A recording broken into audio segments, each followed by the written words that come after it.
നമസ്കാരം. കൊട്ടാരക്കര മീഡിയയിലേക്ക് സ്വാഗതം. കൊല്ലത്ത് ഭാര്യയെ കത്രിക കൊണ്ട് കുത്തി കൊലപ്പെടുത്തി ഭർത്താവ്.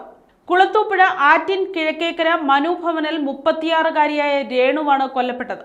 കൊലപാതകത്തിന് പിന്നാലെ ഭർത്താവ് സനുക്കുട്ടൻ ഒളിവിലാണ്. ഇന്ന് രാവിലെ 11:30യോടെയാണ് കൊലപാതകം നടന്നത്. ഏറെ നാളായി സനുക്കുട്ടൻ സംശയരോഗത്തിന് അടിമയാണ്. ഇതിനെ തുടർന്നുണ്ടായ കുടുംബ പ്രശ്നങ്ങളാണ് കൊലയ്ക്ക് കാരണമെന്നാണ് പ്രാഥമിക നിഗമനം. കുട്ടികളുടെ മുന്നിൽ നിന്ന് രേണുവിനെ മുറിയിലേക്ക് കൂട്ടിക്കൊണ്ടുപോയതിനു ശേഷമാണ് കൊലപാതകം നടത്തിയത്. മുറിയിലുണ്ടായിരുന്ന കത്രിക കൊണ്ട് രേണുവിനെ കുത്തുകയായിരുന്നു. കഴുത്തിലും പുറത്തും വയറ്റിലുമായി ആഴത്തിലുള്ള മുറിവുകളാണ് ഉണ്ടായിരുന്നത്. ആക്രമണത്തിന് പിന്നാലെ ഉടൻ തന്നെ രേണുവിനെ കുളത്തൂപ്പുഴയിലുള്ള പ്രാഥമികാരോഗ്യ കേന്ദ്രത്തിൽ എത്തിച്ചെങ്കിലും ആരോഗ്യനില ഗുരുതരമായതിനാൽ കടയ്ക്കൽ താലൂക്ക് ആശുപത്രിയിലേക്ക് മാറ്റുകയായിരുന്നു. താലൂക്ക് ആശുപത്രിയിലേക്ക് കൊണ്ടുപോകും വഴിയാണ് രേണുവിന്റെ മരണം സംഭവിച്ചത്. സനുക്കുട്ടൻ കൊലപാതകത്തിന് ശേഷം കാടിനുള്ളിൽ ഒളിച്ചതായാണ് നാട്ടുകാർ പറയുന്നത്.